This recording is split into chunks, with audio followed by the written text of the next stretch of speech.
Bom, bom dia, não sei se boa tarde já a todos. Eu pedi licença para passar algumas imagens aqui, né? A gente fala de um modo geral muito sobre todo o tema aqui, sobre as consequências. É importante, no momento desse, a gente dar visibilidade também para as vítimas e para as condições sobre as quais a gente está falando, né? Para a gente sentir concretamente da gravidade desses problemas, né? Eu sou auditor fiscal do trabalho, sou chefe da divisão para a erradicação do trabalho escravo, mas eu, durante 4 anos e meio, antes de assumir essa função, eu participei aí em todos os rincões do país, em todos os estados, quase, de resgate de trabalhadores, né? Passei pelo Acre, passei por Rondônia, Amazonas, Pará, Maranhão, passei por estados que a gente passa menos pelo óbvio de imaginar, mas que tem condições gravíssimas, como São Paulo, Santa Catarina, Paraná, Pernambuco, né? Tive a oportunidade de olhar nos olhos de milhares aí de trabalhadores e conhecer de perto todas essas condições que a gente consegue ver melhor do que a própria explicação que eu possa dar aqui nessas fotografias, né?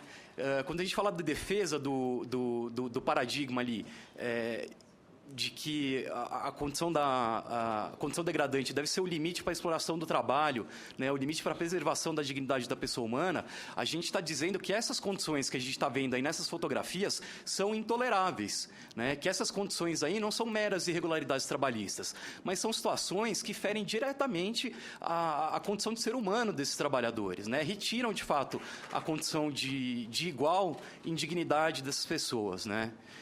E é exatamente esse paradigma aí de regulamentação que a gente tem se posicionado agora nesse momento para defender.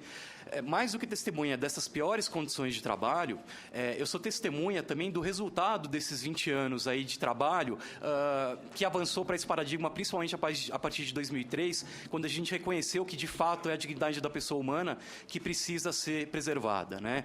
Andando por estados em que a gente trabalhou muito, como o Pará, como o Maranhão, eu encontrei já trabalhadores resgatados há 10 anos atrás, encontrados em fazendas em que houve resgate, em condições muito boas de trabalho, né? E isso não é fruto, senão, da colocação de um ponto final, de um ponto de não retorno pelo Estado brasileiro, para dizer que aquelas condições daquele trabalhador, naquele momento lá atrás, do barraco de lona, de dividir a água junto com os animais, com as fezes dos animais, né, de usar o tempo ali para realizar suas necessidades fisiológicas de excreção, não seria mais tolerável. E a resposta setorial é visível e é palpável onde a gente conseguiu executar muito bem esse trabalho, né? E é visível onde a gente está executando ainda esse trabalho ao longo desses dias, né? E é disso que a gente está falando, quando a gente está falando em o que está em jogo, né, exatamente nesse momento de regulamentação, é a possibilidade de alcance, inclusive, né, desses 50 mil trabalhadores que a gente já teve resgatados ao longo de 20 anos por essa política pública. A política pública, se deixar de reconhecer a dignidade da pessoa humana como valor a ser preservado, como condição análoga de escravo, vai deixar de alcançar essas situações, esses trabalhadores que a gente tem alcançado ao longo de 20 anos. Né? E não à toa, eu sou testemunha disso, né? A comunidade internacional está muito preocupada com esse paradigma de retrocesso. Eu tive semana passada uma série de apresentações aí com representantes da ONU. Falei sobre os 20 anos, sobre todos os avanços, tudo que a gente conseguiu mudar de paradigmas. As únicas 2 perguntas que foram feitas no final para a gente foi em relação ao paradigma de proteção, se a gente vai manter, e um segundo ponto que acho que ainda não foi tocado, que é em relação à publicização dessas informações, o acesso da sociedade ao que acontece nos rincões desse país e em outras situações de invisibilidade muito próximas da gente, como a gente encontrou já de trabalho escravo na zona industrial de Manaus, como a gente encontra nas periferias de São Paulo, nos centros também de São Paulo, no centro do Rio de Janeiro, e são invisibilizados, né? E um ponto importante do PLS que eu gostaria de ressaltar é que ele proíbe qualquer divulgação de cadastro ou de informações para a sociedade civil antes de uma condenação transitada em julgado, né? Isso é ruim também para o empresário, porque o empresário que a gente sabe o tempo de demora dos processos, vai demorar 10, 15 anos para ter uma condenação para entrar num cadastro. Essa fotografia de 15 anos atrás vai dizer talvez muito pouco sobre a condição daquele empresário no momento atual. Para além disso, impede a sociedade civil de se organizar e impede os empresários e consumidores de terem acesso a essa informação e tomar decisões informadas sobre a opção de contribuir ou não, ainda que indiretamente, com empregadores que se utilizam de trabalhar no logo de escravo, né? Enfim, acho que são esses pontos que eu gostaria de ressaltar e, principalmente, de novo, chamar a atenção, os nossos olhos aí para as vítimas, para condições que a gente está correndo risco aí de deixar de acobertar no nosso programa de combate ao trabalho escravo. Muito bem, André Roston, chefe da Divisão de Combate ao Trabalho Escravo do Ministério do Trabalho e Previdência, que dá um relato de quem viajou o país e viu a realidade do trabalho escravo aqui no país. Parabéns. Senador Lindbergh. Senador Paim, bem rápido aqui. Você sabe que, historicamente, o Senado sempre foi uma casa mais conservadora do que a Câmara dos Deputados. Mas, nos últimos períodos da história, o Senado é que está salvando a lavoura aqui, viu, Sotile? Você sabe que aqui a gente derrotou o financiamento empresarial, conseguimos essa vitória no plenário. Chegou o projeto da terceirização aqui também. Nós criamos uma frente progressista. Na verdade, essa frente progressista surgiu para tentar se contrapor à agenda que vinha da Câmara do presidente Eduardo Cunha. Nós montamos a frente em cima de 5 pontos: financiamento empresarial, terceirização, redução da maioridade penal, Estatuto da Família e Estatuto do Desarmamento. Estatuto da Família e Desarmamento ainda estão na Câmara dos Deputados. Redução da maioridade penal, Sotile, aqui, a gente conseguiu a assinatura de 41 senadores contra. Eu digo hoje, em todos os lugares, a redução da maioridade aqui no Senado não passa. Agora, senador Paulo Paim, agora, nesse instante, ao meio-dia, está começando uma reunião de líderes, onde nós vamos discutir a agenda da última semana do Senado. A agenda que está esse PLS. Eu não sei como, senador Paulo Paim, a gente podia encaminhar aqui, de tirar uma delegação para ir na reunião de líderes, para falar com o presidente do Senado, Renan Calheiros, sobre esse pleito de retirada desse projeto. Eu acho que, não sei se eu e a Regina, como... Não, deixa eu dar um encaminhamento nessa linha. Já chegou, inclusive, aqui na mesa proposta nesse sentido. A própria assessora da bancada dessa comissão, a Rose, ela está lá conversando já com o presidente Renan, com esse objetivo. E a assessoria também aqui da comissão está com o mesmo encaminhamento. Qual é o nosso entendimento que poderíamos fazer? Sem prejuízo dos outros oradores. Já estou sabendo até que hora que o senhor tem que sair. O Wagner vai ter que sair às 13h50. Então, qual é a nossa intenção? Quando chegar próximo a 1h, ou 1h10 no máximo, nós deslocaríamos daqui e vamos até ao presidente Renan. Só queremos assegurar que ele esteja lá, porque às vezes ele sai para almoçar. Só temos fazendo esse contato nesse período. Só para ajudar, eu vou acabar de falar e vou para lá para a reunião de líderes, porque tem vários outros pontos na pauta que a gente quer impedir que entrem. Então, eu já estou indo para lá também. Mas eu só queria chamar a atenção de uma coisa, de uma ofensiva enorme em cima de retirada de direitos dos trabalhadores. Uma ofensiva enorme. Aqui, a cada semana, a gente é surpreendido com um projeto novo.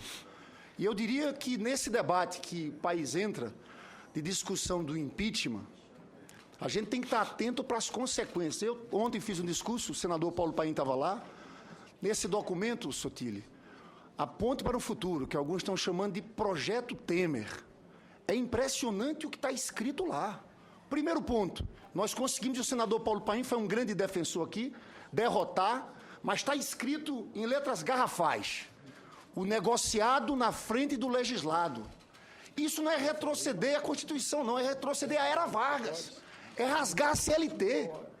Olha o que está mais escrito lá. Na verdade, abertamente contra a política de valorização do salário mínimo. Um outro ponto, contra a vinculação do salário mínimo com os benefícios da Previdência.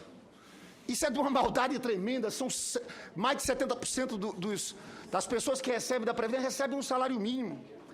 E um último que é gravíssimo, que tem a ver com esse debate todo, que isso me assusta, que é a discussão de você tirar da Constituição os limites obrigatórios de investimento em saúde e educação, porque hoje todo prefeito tem que investir 15% em saúde, 25% em educação.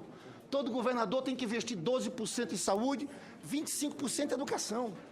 A retirada disso vai ter consequências trágicas para a vida do povo, em especial do povo mais pobre, da ponta, porque os prefeitos não vão ficar obrigados a investir esses limites na Constituição. Então, eu estou falando tudo isso aqui, porque eu acho que esse projeto vem no meio dessa grande ofensiva de retirada de direitos. Eu acho, senador Paulo Paim, que essa frente progressista nossa que se articula tem que se preparar para esse debate. Eu acho, sinceramente, nesse debate sobre golpe, sobre impeachment, nós temos que politizarmos esse debate, porque, de fato, é assustador.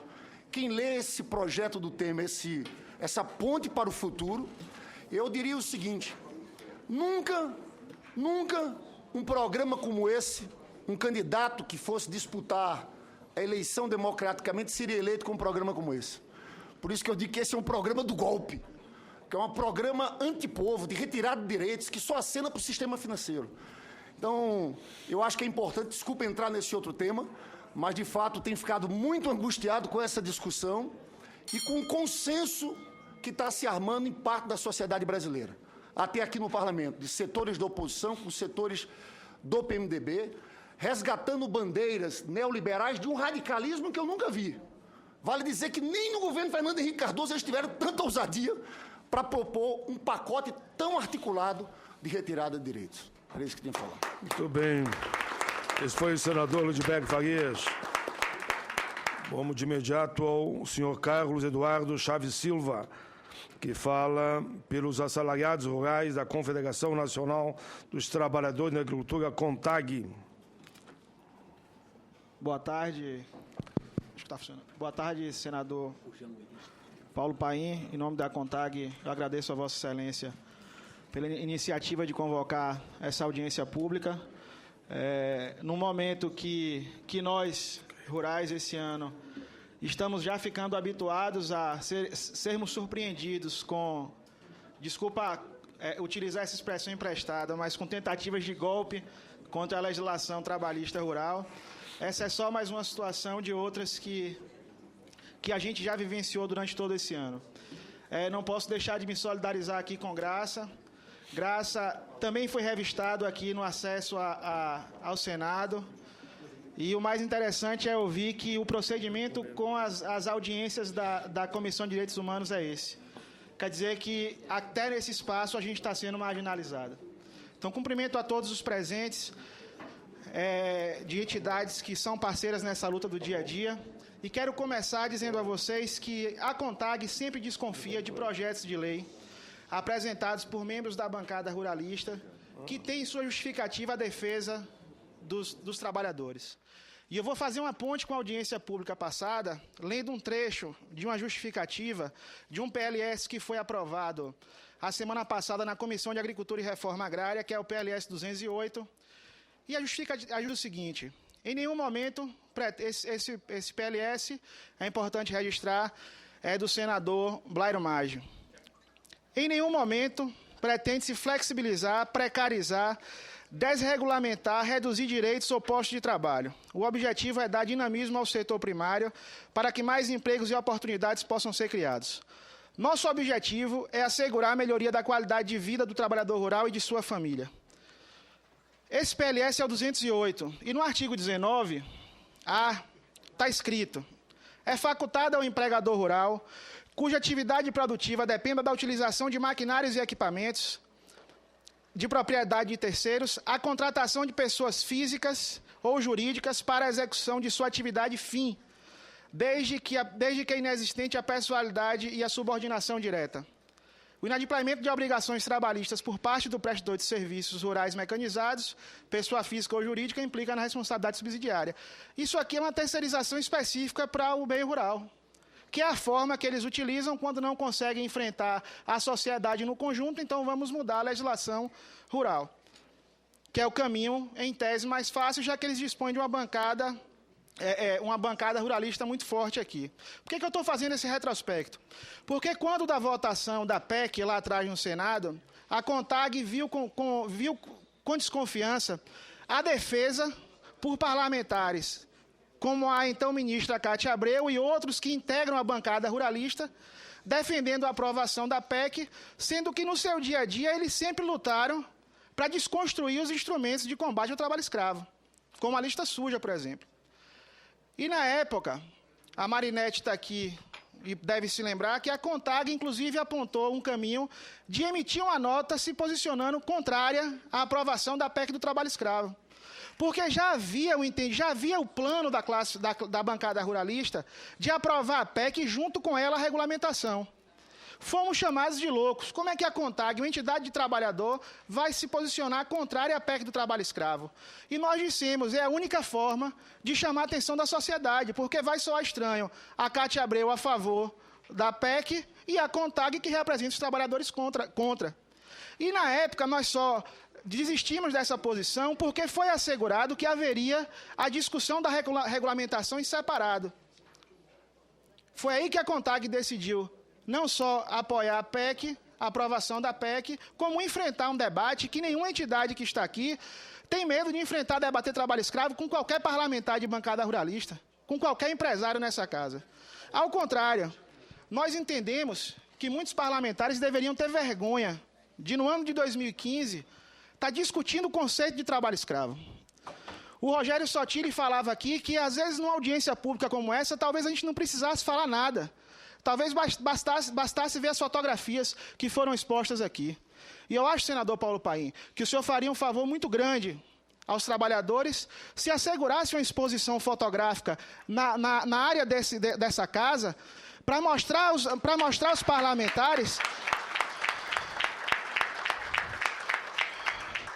que o que eles estão querendo, na verdade, e aí me perdoe se eu estiver sendo muito direto aqui, o que eles querem, gente, não é redefinir o conceito. O que se tem nessa casa é uma tentativa de legalizar o trabalho escravo. É a revogação da Lei Áurea para legalizar e acabar o trabalho escravo sem combater, quando se exclui dois elementos tão importantes para o conceito. E aí a gente fica se perguntando qual é a urgência de se discutir esse projeto numa velocidade que não se tem para outros temas de grande importância para os trabalhadores, e desrespeitando, inclusive, um acerto que foi feito pelo relator na CONATRAI. É preciso deixar claro isso. O relator deste projeto foi a CONATRAI e assegurou que seriam realizadas as audiências públicas, que seria garantido o debate e que não haveria votação passando por cima de todos. Mas fica a pergunta por que é que surge esse requerimento de urgência. E aí, gente, a gente tem que ser muito sincero, o requerimento de urgência, a tentativa de tramitar esse processo com velocidade, tem um objetivo só, que é impedir essa mobilização, é impedir a articulação da sociedade, dos atores sociais. E isso só não foi possível a semana passada, porque mesmo na calmaria, a gente está sempre conversando. A assessoria parlamentar de diversos órgãos que estão aqui estão sempre conversando, desconfiando do silêncio, porque quando há silêncio demais, a gente sempre é surpreendido com um projeto de lei que retira os nossos direitos. Essa mesma prática, e aí eu falo que a gente já está meio que habituado a essas rasteiras que são dadas, infelizmente, por alguns parlamentares, essa mesma prática foi dada em um PLS aqui, que eu preciso trazer à tona, porque a gente fez um esforço muito grande para que o governo vetasse, não foi vetado, que foi uma emenda jabuti que foi inserida na medida provisória 673, que estendeu a jornada de motoristas de transporte intermunicipal e de transporte de cargas para os operadores de máquinas agrícolas. Essa jornada autoriza, esse trecho da medida provisória que foi aprovada autoriza que um trabalhador possa trabalhar durante 12 horas por dia. E avisamos ao governo, foi uma emenda que não teve debate nenhum. Na verdade, não foi uma emenda, foi uma emenda de relator. Quando nós soubemos, já estava aprovado. Como era uma medida provisória que fazia parte de um acordo, nós não conseguimos sacar. Então, essa é uma delas que eu poderia citar. Poderia citar outras aqui da 668, que nós contamos com a atuação de parceiros para retirar, como foi aquela que tentou, na MP, que tratava da desoneração, tentou acabar com a hora itinerante para os trabalhadores e com o pagamento de insalubridade para quem trabalha em elevadas temperaturas. Então, esses são os ataques que têm sido feitos à legislação. E aí, por fim, não tem como não dizer que a atuação dessa bancada é ininteligível, porque é uma minoria que escraviza. Eles estão aqui falando em nome de uma minoria. E é por isso que a CONTAG entende que não se trata de rediscussão de conceito, não se trata de falta de segurança jurídica. Há um interesse de uma parte de parlamentares que tem aqui de legalizar a precarização das condições de trabalho. E a quantidade de projetos de lei que estão tramitando aqui e que já foram aprovados comprovam isso. Um deles também é o projeto, a proposta que foi aprovada a semana passada, que tenta estender essa jornada de 14 horas, de 12 horas por dia, para todos os trabalhadores rurais. Então, senador, agradeço mais uma vez. Quero dizer que os trabalhadores vão resistir até o último minuto, a tentativa de flexibilização de direitos, a regulamentação, a legalização do trabalho escravo não será aceita por nós. E peço o apoio de todos vocês. Eu estou vendo aqui o senador Donizete, o deputado Jean Willis. Peço aqui o apoio do Wagner Moura também, porque há necessidade de termos uma atenção especial ao meio rural. Porque quando eles não conseguem mudar a legislação para todos, eles tentam fazer só no meio rural, e numa outra demonstração de retrocesso muito grande, porque eles consideram que foi um equívoco a Constituição de 1988, equiparar os trabalhadores rurais aos urbanos no que se refere a direitos trabalhistas. Então, estaremos fortes, atentos e não permitiremos que a bancada da Bíblia, da bala e do boi legalize o trabalho escravo no Brasil. Muito obrigado.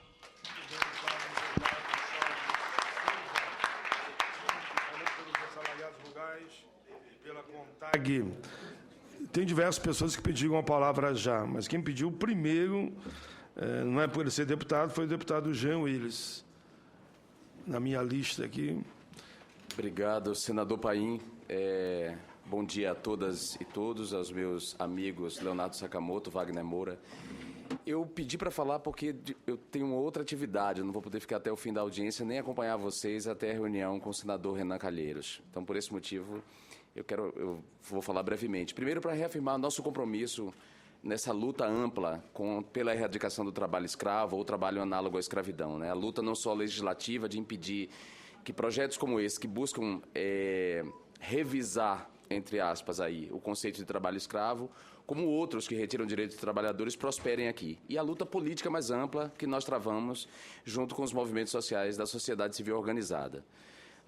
Ainda esse ano, nós, na Comissão de Direitos Humanos, acompanhamos o caso de Cavalcante, aqui no Goiás, de meninas calungas, descendentes de escravos e comunidade quilombola, levadas como escravas, não só para trabalhar nas fazendas, mas também como escravas sexuais. Então, era uma combinação de exploração da mão de obra delas como trabalhadoras e exploração sexual combinada.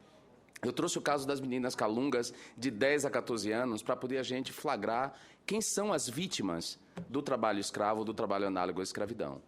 Não somos nós, de classe média, não somos nós os incluídos. As pessoas atingidas por essa forma, né, de exploração do trabalho, da mão de obra análogo à escravidão, são as pessoas pobres, né? Então, a desigualdade é fundamental para que esse tipo de crime permaneça. É fundamental. E essa onda de revisionismo não se restringe a revisar o conceito de trabalho escravo. Nesse sentido, eu concordo com Carlos Eduardo. Quer dizer, faz parte de um desmonte da Constituição de 88, a Constituição Cidadã, uma revanche contra ela. Por isso, ao mesmo tempo que se tenta revisar o conceito de trabalho escravo, se tenta revisar o conceito de família nessa casa. Então, família passa a ser a família composta por homem, mulher e filho biológico, tirando da segurança jurídica e da comunidade de direitos uma série de arranjos familiares.